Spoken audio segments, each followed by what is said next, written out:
Hello people, இன்றைக்கி நம்ம வீடியோவில் என்ன பார்க்க போகிறோம் அப்படின்னா, ஃப்ரெஷர்ஸ் ஒரு கம்பெனிக்குள்ளே போகும்போது, இல்லை அந்த கம்பெனியில் ஒர்க் பண்ணிகிட்டு இருக்கும்போது என்ன பண்ணணும், என்ன பண்ணக்கூடாது அப்படிங்கிறத பற்றி தான் நம்ம டிஸ்கஸ் பண்ண போகிறோம்.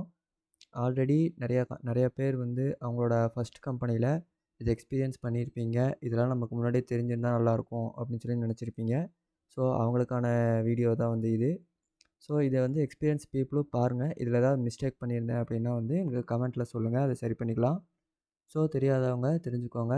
இப்போ நம்ம வீடியோக்குள்ளே போகலாம். ஓகே, இப்போ ஃப்ரெஷர்ஸ் என்ன பண்ணணும், என்ன பண்ணக்கூடாது அப்படிங்கிறத டிஸ்கஸ் பண்ண போகிறோம். ஃபஸ்ட்டு வந்து ஃப்ரெஷர்ஸ் அப்படின்னா யார் அப்படின்னு சொல்லி பார்க்கலாம். ஃப்ரெஷர்ஸ் வந்து பேசிக்காக 2 டைப் இருப்பாங்க. ஒன்று என்ன அப்படின்னா, ஃப்ரெஷர்ஸ் ஃபார் த ஃபீல்டு. ஒரு பர்ட்டிகுலர் ஃபீல்டில் அவங்களுக்கு எக்ஸ்பீரியன்ஸ் ரொம்ப கம்மியாக இருக்கும், ஆர் 0 எக்ஸ்பீரியன்ஸ் அப்படிங்கிற மாதிரி இருக்கும். பட் அவங்க ஆல்ரெடி ப்ரீவியஸாக வேறு ஏதாவது கம்பெனியில் வந்து வேறு ஏதாவது ஒரு ஃபீல்டில் வந்து ஒர்க் பண்ணிகிட்ருக்கலாம்.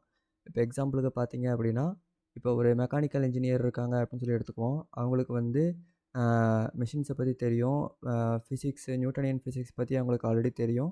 அவங்க அது சம்மந்தமாக ஒரு கம்பெனியில் ஒர்க் பண்ணுறாங்க அப்படின்னு சொல்லி எக்ஸாம்பிள் எடுத்துக்குவோம். இப்போ எக்ஸாம்பிள் எல்என்டி, ரூட்ஸ் இந்த மாதிரியான கோர் கம்பெனியில் ஒர்க் பண்ணுறாங்க அப்படின்னு சொல்லி எடுத்துக்குவோம். அவங்க வந்து ஒரு ஐடி கம்பெனியில் ஜாயின் பண்ணுறாங்க. இப்போ எக்ஸாம்பிளுக்கு விப்ரோ, டிசிஎஸ் அந்த மாதிரி ஏதாவது கம்பெனியில் ஜாயின் பண்ணுறாங்க அப்படின்னா, அவங்க வந்து அந்த ஃபீல்டுக்கு தான் ஃப்ரெஷரே தவிர, அவங்க ஆல்ரெடி வந்து எக்ஸ்பீரியன்ஸ்டு தான். இது வந்து செமி எக்ஸ்பீரியன்ஸ்டு அப்படின்னு கூட சொல்லலாம். ஸோ இதில் வந்து இதை பார்க்கும்போதே உங்களுக்கு தெரிஞ்சிருக்கும். என்ன அப்படின்னா, எக்ஸ்பீரியன்ஸ்டு இன் என்டர்பிரைஸ் ஆர் கம்பெனி. ஓகேவா? கம்பெனியில் ஆல்ரெடி அவங்களுக்கு எக்ஸ்பீரியன்ஸ் இருக்கும். பட் அந்த ஃபீல்டுக்கு அவங்களுக்கு வந்து ஃப்ரெஷராக இருப்பாங்க. ஸோ அவங்கக்கிட்ட போயிட்டு நீங்கள் வந்து இந்த கம்பெனியில் இது பண்ணணும், இந்த கம்பெனியில் இது பண்ணணும் அப்படின்னு சொல்லி நம்ம ஜஸ்ட் ஒரு இன்ஃபர்மேஷனாக சொன்னோம்னா போதும், அவங்க ஈஸியாக அண்டர்ஸ்டாண்ட் பண்ணிடுவாங்க. ஓகேவா? பட் அவங்களுக்கு எது ரொம்ப கஷ்டமாக இருக்கும் அப்படின்னா, அந்த ஐடி ஃபீல்டுக்குள்ளே அவங்களுக்கு அடாப்ட் ஆகிறதுக்கு கொஞ்சம் கஷ்டமாக இருக்கும். எக்ஸாம்பிளுக்கு இந்த கோட் பேஸ் அவங்க அண்டர்ஸ்டாண்ட் பண்ணணும், இந்த டூல்ஸ் எல்லாம் அவங்க அண்டர்ஸ்டாண்ட் பண்ணிக்கணும், இந்த டூலை இப்படி யூஸ் பண்ணணும் அப்படிங்கிற இடத்துல மட்டும் தான் அவங்களுக்கு ப்ராப்ளம் இருக்குமே தவிர, அந்த கம்பெனியில் இருக்கிற ரூல்ஸ் அண்ட் ரெகுலேஷனை ஃபாலோ பண்ணுறதுக்கு அவங்களுக்கு ரொம்ப ரொம்ப ஈஸியாக தான் இருக்கும். அவங்க ஈஸியாக அடாப்ட் ஆகிக்குவாங்க. ஓகேவா? இது வந்து one kind of pressure. Another kind of pressure எப்படின்னு பார்த்தீங்கன்னா, pressure in their whole career. ஓகேவா? ஹோல் கேரியர்லேயே ஃப்ரெஷர் அப்படின்னா என்ன எக்ஸாம்பிள் சொல்லணும்னா, நம்ம இமீடியட்டாக காலேஜ் முடித்த உடனே, இல்லை இமீடியட்டாக நம்ம ஸ்கூல் 12த்துக்கு இல்லைனா 10த்து கம்ப்ளீட் ஆன உடனே நம்ம ஒரு கம்பெனியில் வேலைக்கு அப்ளை பண்ணுறோம் அப்படின்னா வந்து நம்ம தான் வந்து ஃப்ரெஷர்ஸ் அப்படின்னு சொல்லி, பியூர் ஃப்ரெஷர் அப்படின்னு சொல்லி சொல்லுவாங்க. ஓகேவா? இப்போ எக்ஸாம்பிளுக்கு 2024 காலேஜ் கம்ப்ளீட் ஆகுது அப்படின்னா, 2024லேருந்து 2025 வரைக்கும் நம்ம ஜாப் சர்ச் பண்ணுறோம். அப்படி சர்ச் பண்ணும்போது நம்மளுக்கு இமீடியட்டாக ஏதாவது ஒரு கம்பெனியில் வேலை கிடச்சிருச்சு அப்படின்னா, நம்ம வந்து அந்த கம்பெனிக்கும் நம்ம ஃப்ரெஷர், அந்த ஃபீல்டுக்கும் நம்ம ஃப்ரெஷர். கரெக்டாக? நம்ம மேபி நம்ம நம்மளோட பர்சனல் ப்ராஜெக்ட்ஸ் நம்ம செஞ்சுட்டு இருந்திருக்கலாம். நம்மளுக்கு தெரிஞ்சவங்க யாருக்காவது நம்ம ஃப்ரீலான்சிங் பண்ணியிருக்கலாம். பட் என்னவா இருந்தாலும் ஐடி இண்டஸ்ட்ரி அப்படின்னு வரும்போது, இந்த 2க்குமே ஒரு பெரிய எம்என்சி கம்பெனிக்கும் நம்ம ஒரு ஃப்ரெஷர் தான். அந்த ஃபீல்டுக்குமே வந்து நம்ம ஃப்ரெஷர் தான். ஓகேவா? ஸோ இந்த 2 டைப் ஆஃப் ஃப்ரெஷர்ஸ் தான் வந்து இருக்காங்க. ஓகேவா? இதை வந்து நம்ம தெரிஞ்சுக்கணும். இதை தவிர்த்து வேறு ஏதாவது டைப் வந்து நான் ஃப்ரெஷருங்க, ஒரு 5 இயர்ஸ் 6 இயர்ஸ் ஏதாவது ஒரு பர்டிகுலர் ஃபீல்டில் ஒர்க் பண்ணிவிட்டு, இப்போ எக்ஸாம்பிளுக்கு ஜாவா இல்லைனா .NET அதில் ஃபுல் ஸ்டாக் அப்படியே இருந்தாலும் கூட, எனக்கு டெஸ்டிங் தெரியாது, இல்லை எனக்கு வந்து டெவலப்பிங்கில் எனக்கு ஒரு பர்டிகுலர் கான்செப்ட் தெரியாது அப்படிங்கும்போது, நான் அந்த ஃபீல்டில் வந்து நான் ஃப்ரெஷர் அப்படின்னு வந்து சொல்ல முடியாது. ஓகேவா? ஸோ அதுக்கு நம்ம என்ன சொல்லலாம் அப்படின்னா, நான் வந்து எக்ஸ்பீரியன்ஸ் பீப்புள் தான். பட் எக்ஸ்பீரியன்ஸ்டு ஒரு கேண்டிடேட் தான். பட் இந்த ஒரு பர்டிகுலர் ஃபீல்டில் வந்து நான் வந்து படிச்சுக்கிட்டு இருக்கேன், வந்து தெரிஞ்சுக்கிட்டு இருக்கேன் அப்படின்னு நம்ம சொல்லலாமே தவிர, ஃப்ரெஷர்ஸ் அப்படின்னு சொல்லி நம்ம கிளைம் பண்ண முடியாது. ஓகேவா? ஸோ அடுத்தது நம்ம என்ன பண்ணணும் அப்படின்னா, அடுத்து நம்ம என்ன தெரிஞ்சுக்கணும் அப்படின்னா, அண்டர்ஸ்டாண்ட் த என்டர்பிரைஸ். ஓகேவா? ஸோ அண்டர்ஸ்டாண்ட் தி என்டர்பிரைஸ் அப்படின்னா, ஒவ்வொரு கம்பெனிக்கும் ஒவ்வொரு சர்டன் ரூல்ஸ் இருக்கும். ஓகேவா? இப்போ இந்த கம்பெனி வந்து மண்டே டு தேர்ஸ்டே கம்ப்ளீட்டாக ஃபார்மல்ஸில் தான் வரணும். ஃப்ரைடே வந்து நீங்கள் மேபி ஃபார்மல்ஸ் ட்ரை பண்ணலாம். அப்படி இல்லைனா கேஷுவல்ஸ் வந்துக்கலாம். அதுவும் வந்து இந்த கேஷுவல்ஸும் வந்து ஒரு சில ரூல்ஸ் ஃபாலோ பண்ணி தான் இருக்கணும் அப்படிங்கிற மாதிரி வந்து ரூல்ஸ் எல்லாம் இருக்கும். அந்த அந்த என்டர்பிரைஸ் ரூல்ஸ் எல்லாமே வந்து உங்களுக்கு ஃபீல்டுக்கு ரிலேட்டடாகவே வந்து இருக்காது. ஓகேவா? அது வந்து கம்ப்ளீட்டாக ஒரு பிஸ்னஸ் இல்லாட்டி ஒரு பீப்புள் இல்லைனா சோசியல் ரிலேட்டடான ஒரு ஸ்கில்ஸ் இல்லைனா ரூல்ஸ் அண்ட் ரெகுலேஷன்ஸாக இருக்கும். அதை வந்து நம்ம தெரிஞ்சுக்கணும். ஓகேவா? அது வந்து மோஸ்ட்டாக நிறையா கம்பெனிஸில் அது காமனாக தான் இருக்கும்.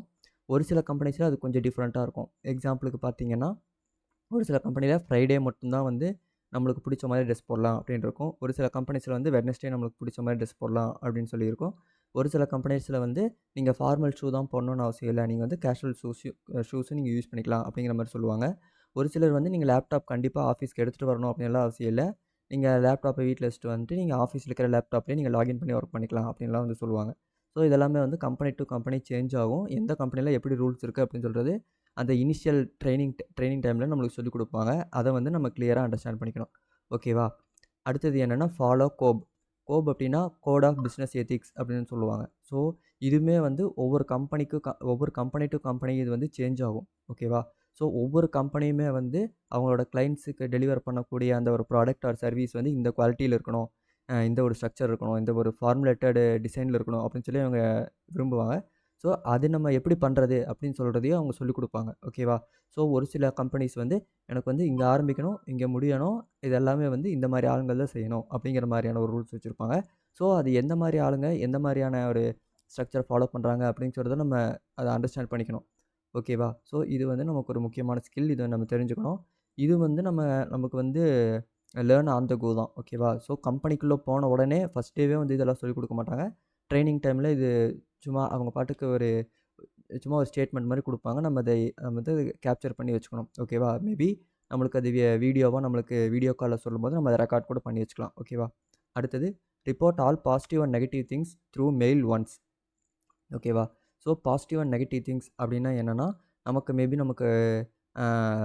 இப்போ எக்ஸாம்பிளுக்கு நமக்கு லீவ் இருக்கா இல்லையான்னு தெரியல. ஏதாவது ஒரு கவர்மெண்ட் ஹாலிடேக்கு லீவ் இருக்கா இல்லையான்னு தெரியல அப்படின்னா, நம்ம வந்து நம்ம வாட்ஸ்அப் யூஸ் பண்ணுவோம். வேறு என்ன சொல்லலாம்னா, நம்ம ஸ்கைப்பில் மெசேஜ் பண்ணுவோம், நம்ம டெலிகிராமில் மெசேஜ் பண்ணுவோம். இந்த மாதிரி நம்மளுக்கு நிறையா பிளாட்ஃபார்ம்ஸ் இருக்குது.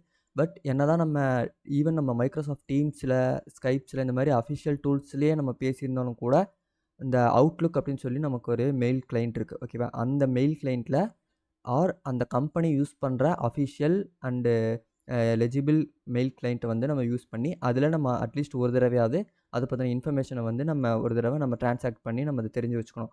ஓகேவா? ஸோ நாளைக்கு வந்து லீவ் இருக்கா சார்? லீவ் இருக்கா இல்லையா? அப்படிங்கிற மாதிரி நம்ம மெயிலில் ஒரு தடவை நம்ம கேட்டு வச்சுக்கணும். அதே மாதிரி நம்ம லீவ் போடுறோம் அப்படின்னா வந்து நான் வந்து லீவ் போடுறேன் அப்படின்னு சொல்லி நம்ம மெயிலில் ஒரு தடவை சொல்லியிருக்கணும். ஓகேவா? இது நம்மளுக்கு எங்கே யூஸ் ஆகும் அப்படின்னா, ஃப்யூச்சரில் ஒரு ஒரு சின்ன ப்ராப்ளமாக இருக்கும். அந்த ப்ராப்ளம்க்காக தான் நீங்கள் வந்து கம்பெனியை விட்டு வெளியே போகணும் அப்படிங்கிற மாதிரி சொல்லும்போது, அந்த மாதிரியான ப்ராப்ளமை வந்து இது ரொம்ப ஈஸியாக சால்வ் பண்ணிடும்.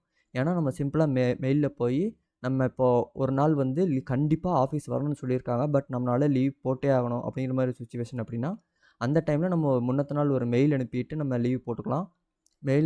லீவ் போட்டு இது ஒரு எமர்ஜென்சி லீவ் அப்படின்னு சொல்லி நம்ம லீவ் போட்டுக்கலாம். மேபி அந்த ஒரு particular week or particular month அதை பற்றி யோசிக்க மாட்டாங்க. பட் அந்த அப்ரைசல், அதுக்கப்புறம் போனஸ், வேரியபிள் பே கொடுக்குற டைமில் இது ஒரு முக்கியமான பாயிண்ட்டாக சொன்னாங்க அப்படின்னா, நான் வந்து முன்னாடியே மெயிலில் வந்து நான் அதை இன்ஃபார்ம் பண்ணியிருக்கேன் சார்.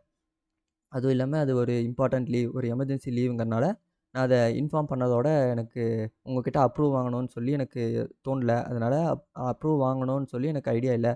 ஸோ நான் அது இம்பார்ட்டண்ட்டாக லீவ் போட்டே ஆகணும் அப்படிங்கிறனால நான் அது லீவ் போட்டுட்டேன் உங்ககிட்ட இன்ஃபார்ம் பண்ணிவிட்டு அப்படின்னு சொல்லிட்டு நம்ம சொல்லிக்கலாம்.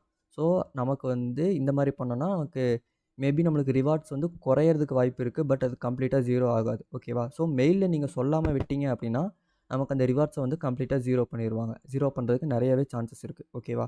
ஸோ இது ஒன்று தெரிஞ்சுக்கங்க. அடுத்தது வந்து நம்ம செய்கிற வேலை. ஓகேவா? இப்போ எக்ஸாம்பிளுக்கு நம்ம ஒரு சின்ன வேலை செஞ்சுருப்போம். இப்போ எக்ஸாம்பிளுக்கு என்னென்னா, இப்போ நம்ம ஒரு கோர்ஸ் படிக்கிறோம். எக்ஸாம்பிள் நம்ம .NET, ஜாவா இல்லைனா SQL ஏதோ ஒன்று படிக்கிறோம். அதில் நம்ம படிக்கும்போது நீங்கள் வந்து ஒரு சின்ன அக்காம்ப்ளிஷ்மெண்ட் பண்ணியிருக்கீங்க. எப்படின்னா, நீங்களா ஒரு அப்ளிகேஷன் டெவலப் பண்ணியிருக்கீங்க. அந்த அப்ளிகேஷனில் ஒரு ஏபிஐ வந்து ஒரே ஒரு ஏபிஐ வந்து நீங்கள் இதை டெவலப் பண்ணியிருக்கீங்க அப்படின்னா, நான் வந்து இந்த அப்ளிகேஷன் டெவலப் பண்ண ஸ்டார்ட் பண்ணியிருக்கேன். அதில் வந்து இந்த ஏபிஐ வந்து நான் கம்ப்ளீட் பண்ணியிருக்கேன். நம்பர் ஆஃப் ஏபிஐஸ் இவ்வளோ இருக்குது. அதில் நான் ஃபஸ்ட் ஏபிஐ வந்து நான் கம்ப்ளீட் பண்ணியிருக்கேன் அப்படிங்கிற மாதிரி நீங்கள் வந்து ஒரு மெயிலை வந்து நீங்கள் அனுப்பி வச்சுருக்கணும். இது நம்ம எதுக்காக அனுப்புகிறோம் அப்படின்னா, இது வந்து நம்மளோட ஓவரால் பெர்ஃபார்மன்ஸை வந்து அவங்களுக்கு மானிட்டர் பண்ணுறதுக்கு ரொம்பவே ஹெல்ப்ஃபுல்லாக இருக்கும். ஓகேவா? ஸோ நம்ம பெர்ஃபார்மன்ஸை அவங்க மானிட்டர் கண்டிப்பாக பண்ணுவாங்க. பட் அவங்க எப்போ பண்ணுவாங்க, எப்படி பண்ணுவாங்கன்னு நமக்கு தெரியாது. ஸோ நம்ம வந்து என்ன பண்ணணும் அப்படின்னா, இதெல்லாமே நான் பண்ணியிருக்கேன், இதெல்லாமே நான் பண்ணாமல் மிஸ் பண்ணிட்டேன் அப்படிங்கிற மாதிரி பாசிட்டிவ் அண்ட் உங்களோட நெகட்டிவ் சைடையும் நீங்கள் சொல்லியிருக்கணும். எக்ஸாம்பிளுக்கு என்னால் இந்த நாளில் வந்து ஆஃபீஸ் வர முடியாது. ஸோ நான் ஒர்க் ஃப்ரம் ஹோம் எடுக்க போகிறேன். அதனால் உங்களுக்கு முன்னாடியே இன்ஃபார்ம் பண்ணுறேன் அப்படிங்கிற மாதிரி சொல்லிவிட்டு நம்ம பண்ணலாம். ஓகேவா? அப்படி சொல்லிட்டு தான் பண்ணணும். அப்படி சொல்லிட்டு பண்ணுறது தான் நம்ம பெட்டர். ஓகேவா? நம்ம வந்து கால் பண்ணி கூட சொல்லலாம். நார்மல் காலில் கால் பண்ணி என்னால் இன்றைக்கி ஆஃபீஸ் வர முடியாது, ஒர்க் ஃப்ரம் ஹோம் பண்ணுறேன் அப்படின்னு கூட சொல்லலாம். பட் அப்படி சொன்னோம்னா வந்து ஃப்யூச்சரில் நான் சொன்னல இந்த அப்ரைசல் டைம், அப்புறம் வேரியபிள் பே கொடுக்குறது அந்த மாதிரியான இடத்துல வந்து நமக்கு ப்ராப்ளம்ஸ் வரும். நீங்கள் அந்த டைமில் நீங்கள் ஒர்க் ஃப்ரம் ஹோம் போனீங்கல்ல, என்கிட்ட இன்ஃபார்ம் பண்ணாமல் தானே போனீங்க அப்படிங்கிற மாதிரியெல்லாம் சொல்லுவாங்க. ஸோ அது எல்லாமே வந்து நீங்கள் மெயிலில் ஒரு தடவை ரெக்கார்ட் பண்ணி வச்சுக்கிறது, ஒரு மெயில் சென்ட் பண்ணி அதை நீங்கள் கன்ஃபார்ம் பண்ணி வச்சுக்கிறது வந்து நமக்கு வந்து ஒரு சேஃபர் பொசிஷனை வந்து நமக்கு கொடுக்கும். ஓகேவா? ஸோ அடுத்தது வந்து டெவலப் ஷார்ட்கட்ஸ். ஓகேவா? இந்த ஒரு ஷார்ட்கட்ஸ் அப்படின்னா என்னென்னா, நம்ம ஸ்டார்டிங் பீரியடில் கம்பெனியில் ஜாயின் பண்ணி ஒரு ப்ராஜெக்ட்குள்ளே நம்ம ரோல் ஆன் ஆகிருக்கோம் அப்படின்னா ஸ்டார்டிங் ஒரு 3 மந்த்ஸ் 4 மந்த்ஸில் வந்து உங்களுக்கு ரிப்பீட்டேட்டிவ் டாஸ்க் தான் வந்து கொடுப்பாங்க. ஓகேவா? ஒரே வேலையை திருப்பி திருப்பி செய்கிற மாதிரி தான் இருக்கும். ஸோ நம்மளுக்கு சில டைம்ஸ் அந்த ஒரே வேலையை திருப்பி திருப்பி செய்கிறதுக்கு ஒரு வேலையை செஞ்சு முடிக்கிறதுக்கு நமக்கு ஒரு 10 மினிட்ஸ் எடுத்துக்கலாம். ஓகேவா? அந்த மாதிரி ஒரு 10 வேலை இருக்குது அப்படின்னா நமக்கு 100 மினிட்ஸ் எடுத்துக்கிறதுக்கு ரொம்பவே சான்சஸ் இருக்குது. கரெக்டாக?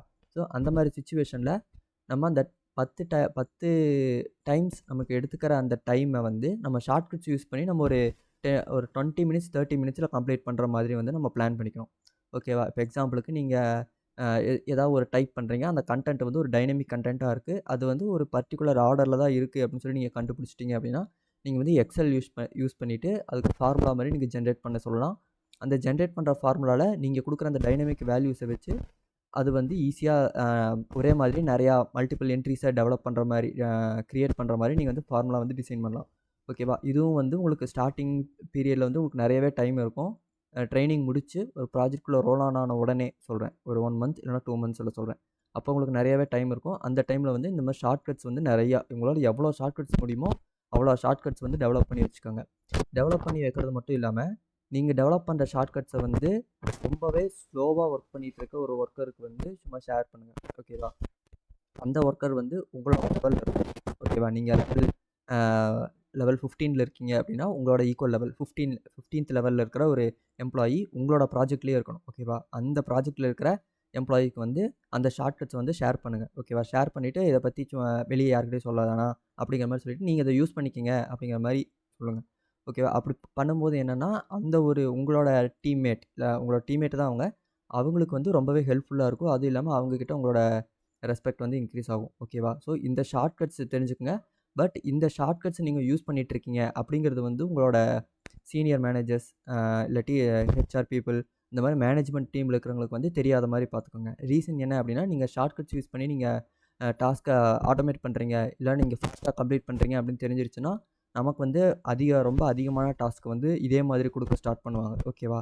ஸோ நான் ஸ்டார்டிங்கில் சொன்னது 10 டாஸ்க் இருக்குது, ஒவ்வொரு டாஸ்க்கும் 10 நிமிஷம் எடுக்கிறோம். அப்போ 100 மினிட்ஸ் நம்ம ஒர்க் பண்ணுறோம் அப்படின்னா நம்ம ஷார்ட்கட்ஸ் யூஸ் பண்ணி ஒரு 30 to 40 மினிட்ஸில் நம்ம கம்ப்ளீட் பண்ணிடுறோம். மிச்சம் 70 மினிட்ஸ் நம்ம சும்மா தான் இருப்போம். கரெக்டாக? ஸோ அந்த 70 மினிட்ஸில் நமக்கு 70 to 140 மினிட்ஸ் ஒர்க் பண்ணுறதுக்கான டாஸ்க் வந்து நமக்கு கொடுத்துருவாங்க. ஓகேவா? ஸோ அந்த மாதிரி டைமில் நம்ம புது ஷார்ட்கட்ஸ் க்ரியேட் பண்ணுற மாதிரி இருக்கும். இல்லாட்டி ஆல்ரெடி இருக்கிற ஷார்ட்கட்ஸை கொஞ்சம் எக்ஸ்பேண்ட் பண்ணுற மாதிரி இருக்கும். ஸோ இதெல்லாமே வந்து நம்ம மேனேஜ் பண்ண தெரிஞ்சிருக்கணும். அப்படி தெரிஞ்சிருந்தால் மட்டும் நீங்கள் சீனியர்ஸ் கிட்ட இதை அப்ரோச் பண்ணி சொல்லுங்கள், இல்லைனா மெயில் அனுப்புங்க. அப்படி இல்லைன்னா நீங்கள் வந்து இந்த ஷார்ட்கட்ஸான விஷயத்தை வந்து உங்கள் சீனியர்ஸ் கிட்ட சொல்கிறது நீங்கள் அவாய்ட் பண்ணிக்கலாம். ஓகேவா? அடுத்தது வந்து find out 5 to 10x easy methods to solve a set of task. ஓகேவா? நம்மக்கிட்ட ஒரு 10 டாஸ்க் இல்லைனா 20 டாஸ்க் இருக்குது அப்படின்னா நம்ம தான் அந்த ஒரு டாஸ்க்கை 5 times to 10 times அதை ஈஸியாக முடிக்கிறது எப்படி அப்படின்னு சொல்லி நீங்கள் அதுக்கான ஷார்ட்கட்ஸ் ஃபார்முலாஸை வந்து கண்டுபிடிங்க. ஓகேவா? அது எப்படிங்கிறத கண்டுபிடிக்கிறது உங்கள் கையில் தான் இருக்குது. காரணம் என்னென்னா ஒவ்வொரு ப்ராஜெக்ட்டும் டிஃப்ரெண்ட்டாக இருக்கும், ஒவ்வொரு கிளைண்ட்ஸுமே டிஃப்ரெண்ட்டாக இருப்பாங்க. ஸோ உங்களோட ப்ராஜெக்ட்டுக்கு தகுந்த மாதிரி அந்த ஷார்ட்கட்ஸை ஈஸியாக சீக்கிரமாக கண்டுபிடிங்க. அதை கண்டுபிடிச்சி உங்களோட வேலை முன்னாடி சொன்ன மாதிரி தான் இந்த ஷார்ட்கட்ஸ் மாதிரியே தான் அதை கண்டுபிடிச்சி அந்த ஷார்ட்கட்ஸை வந்து நீங்கள் மட்டும் இம்ப்ளிமெண்ட் பண்ணிவிட்டு உங்களை மாதிரி கஷ்டப்படுற ஏதாவது ஒரு எம்ப்ளாயீஸ்க்கு வந்து அதை ஷேர் பண்ணுங்கள். ஓகேவா? உங்களோட சீனியர்ஸ்க்கு அதை ஷேர் பண்ண வேணாம். அதை வந்து நீங்கள் யூஸ் பண்ணிக்கோங்க. அதை யூஸ் பண்ணிவிட்டு உங்களோட டாஸ்க்கை ஈஸியாக கம்ப்ளீட் பண்ணிங்க. ஓகே, இப்போ நம்ம டாஸ்க்கை ஈஸியாக கம்ப்ளீட் பண்ணிட்டோம். அப்போ அடுத்தது என்ன பண்ணுறது? சும்மா இருக்கிற டைமில் என்ன பண்ணலாம் அப்படின்னா உங்களோட ஸ்கில்லை வந்து அப்கிரேட் பண்ணிகிட்டே இருக்கணும். இப்போ எக்ஸாம்பிளுக்கு நீங்கள் .NET இருக்குது அப்படின்னா அந்த .NETல ஒர்க் பண்ணுறீங்க அப்படின்னா .NETக்கு அடுத்தது என்னென்னா நீங்கள் வந்து டெஸ்டிங் படிக்கலாம், இல்லைனா டிப்ளாய்மெண்ட் படிக்கலாம். அந்த மாதிரி வந்து உங்களோட ஸ்கில்லை வந்து அப்கிரேட் பண்ணிகிட்டே போகணும். ஒரே ஒரு பர்டிகுலர் ஸ்கில்லில் பர்டிகுலர் லெவல்லையே இருந்துடக்கூடாது. உங்களோட ஸ்கில்லை அப்கிரேட் பண்ணிகிட்டே போங்க. அப்புறம் மோஸ்ட் ஆஃப் த கம்பெனியில் வந்து காம்பிடென்சி டெஸ்ட் நிறையா இருக்கும். அந்த டெஸ்ட் எல்லாமே வந்து ஒவ்வொன்றா வந்து கம்ப்ளீட் பண்ணிக்கிட்டே இருங்க. ஓகேவா? ஸோ மந்த்லி ஒரு டெஸ்ட் அந்த மாதிரி டார்கெட் வச்சுக்கோங்க, இல்லைன்னா வீக்லி ஒரு டெஸ்ட் அந்த மாதிரி டார்கெட் வச்சுக்கோங்க. அந்த மாதிரி வந்து நீங்களே டார்கெட் வச்சு நீங்களாக வந்து அது கம்ப்ளீட் பண்ணிக்கோங்க. ஓகேவா? அடுத்து வந்து document all certifications no matter its value. ஓகேவா? ஸோ நம்ம வந்து இந்த மாதிரி டெஸ்ட் நிறையா எழுதுவோம். கரெக்டாக? டெஸ்ட் நிறையா இருக்குது, எக்ஸாம்ஸ் நிறையா இருக்குது, அப்புறம் அசஸ்மெண்ட்ஸ் நிறையா இருக்கும். இது எல்லாத்துக்குமே வந்து கண்டிப்பாக சர்டிஃபிகேஷன் ஒன்று கொடுப்பாங்க. ஓகேவா? உங்களுக்கு வந்து அந்த டெஸ்ட்டு எக்ஸாம் இதெல்லாம் எழுதுறதுக்கு முன்னாடியே வந்து உங்களுக்கு மேனேஜரோ இல்லை ஹெச்ஆர் பீப்புளோ வந்து உங்களுக்கு மெயில் பண்ணியிருப்பாங்க. என்னென்னா இதெல்லாம் இருக்குது, இதெல்லாம் நீங்கள் கம்ப்ளீட் பண்ணிருங்கன்னு சொல்லி மெயில் பண்ணியிருப்பாங்க. அதை நம்ம பார்த்த உடனே வந்து நம்ம ஸ்டார்ட் பண்ணிடணும். ஓகேவா? இந்த எக்ஸாம்ஸ் எழுதுறத ஸ்டார்ட் பண்ணிடணும். இந்த எக்ஸாம்ஸ் எழுதி முடிச்ச உடனே வந்து நீங்கள் எக்ஸாம் கம்ப்ளீட் பண்ணிட்டீங்க அப்படிங்கிறதுக்கான ஒரு சர்டிஃபிகேட் இருக்கும். அதுக்கப்புறம் கோர்ஸ் கம்ப்ளீஷன் சர்டிஃபிகேட் அப்படின்னு சொல்லி தனியா ஒண்ணு வரும். ஓகேவா? இந்த 2மே முடிஞ்ச அளவுக்கு வந்து ஸ்க்ரீன்ஷாட்டோ இல்ல வந்து பிடிஎஃபாவோ நீங்க வந்து டவுன்லோட் பண்ணி வச்சுக்கோங்க. இது வந்து நம்மளுக்கு ரொம்ப ஹெல்ப்ஃபுல்லா இருக்கும். அதுவும் இல்லாம இதெல்லாம் ஒரு சின்ன விஷயம். இதெல்லாம் நம்ம ஸ்க்ரீன்ஷாட் எடுக்கணுமா? அப்படின்னு சொல்லி நீங்க நினைக்க வேணாம். உங்களால எவ்வளோ முடியுமோ அவ்வளோ எடுத்து உங்களோட கம்பெனியோட கிளவுட்ல வந்து நீங்க ஸ்டோர் பண்ணி வச்சுக்கோங்க. ஓகேவா? அடுத்தது என்ன அப்படின்னா, make use of external apps and tools that the company provide free license for its employee. ஓகேவா? இப்போ எக்ஸாம்பிளுக்கு என்ன எடுத்துக்கலாம் அப்படின்னா, ப்ளூரல் சைட் அப்படின்னு சொல்லி நமக்கு ஒரு வெப்சைட் இருக்குது, ஒரு அப்ளிகேஷன் இருக்குது. அந்த அப்ளிகேஷனுக்கு வந்து நிறையா கம்பெனிஸ் வந்து கொடுத்துருப்பாங்க. என்ன கொடுத்துருப்பாங்கன்னா, அதுக்கான ஃப்ரீ லைசன்ஸை வந்து அதோட அந்த வேற ஒரு கம்பெனியோட எம்ப்ளாயீஸ்க்கு வந்து கொடுத்துருப்பாங்க. இந்த கம்பெனி எம்ப்ளாயீஸ் ப்ளூரல் சைட்டை வந்து இவ்வளோ இவ்வளோ நம்பர் ஆஃப் டைம்ஸ் இவ்வளோ இயர்ஸ்க்கு ஃப்ரீயாக யூஸ் பண்ணிக்கலாம் அப்படிங்கிற மாதிரியான ஒரு லைசன்ஸ் வந்து கொடுத்துருப்பாங்க. ஸோ அதை வந்து நீங்கள் உங்களால் எவ்வளோ யூஸ் பண்ண முடியுமோ அவ்வளோ வந்து யூஸ் பண்ணிக்கோங்க. முடிஞ்சால் வந்து அதை அந்த கோர்ஸ் வீடியோஸாக இருந்துச்சுன்னா டவுன்லோட் பண்ணி வச்சுக்கோங்க. பிடிஎஃபாக இருந்தால் டவுன்லோட் பண்ணி வச்சுக்கோங்க. ஆடியோ சோர்ஸ் எல்லாம் டவுன்லோட் பண்ணி வச்சுக்கோங்க. ஓகேவா? இதெல்லாம் டவுன்லோட் பண்ணிவிட்டு மேபி உங்களுக்கு உங்களோட க்ளவுட் இருக்குது அப்படின்னா அந்த க்ளவுட் ஸ்டோரேஜில் வந்து அப்லோட் பண்ணிக்கோங்க. தயவு செஞ்சு பென்ட்ரைவ் ஹார்ட் டிஸ்க் வந்து யூஸ் பண்ணாதீங்க. ஓகேவா? சிடி வந்து இதுக்கப்புறம் யூஸ் பண்ண முடியாது. So no problem. Okay. Okay. அவ்வளோதான். இப்ப இவ்வளோ இது இது இந்த விஷயம் மட்டும் தான் இருக்கு. இத தான் நம்ம பண்ணணும் கம்பெனிக்கு போனோனே அப்படின்னு வந்து கிடையாது. இன்னும் நெறையா இருக்கு. இது வந்து பார்ட் 1 வீடியோ தான். ஓகேவா? இப்ப வரைக்கும் வந்து டூஸ் மட்டும் தான் நான் சொல்லியிருக்கேன். டோன்ட்ஸ் எதுவுமே நான் சொல்லல. ஓகேவா? வேற என்ன இருக்கு? அவ்வளோதான். எஸ். இப்போ டூஸ் மட்டும் தான் சொல்லியிருக்கேன். டோன்ட்ஸ் எதுவுமே எது செய்யக்கூடாது அப்படிங்கிற நான் சொல்லல. எது செய்யக்கூடாது அப்படிங்கிறதையும், வேற என்னென்ன செய்யலாம் அப்படிங்கிற பாசிபிலிட்டீஸ் இருக்கு அப்படிங்கிறதையும் வந்து நான் ஃபியூச்சர்ல வீடியோஸா போடுறேன். ஸோ இந்த வீடியோ பிடிச்சிருந்துச்சுன்னா லைக் பண்ணுங்க, ஷேர் பண்ணுங்க, கமெண்ட் பண்ணுங்க. Thank you.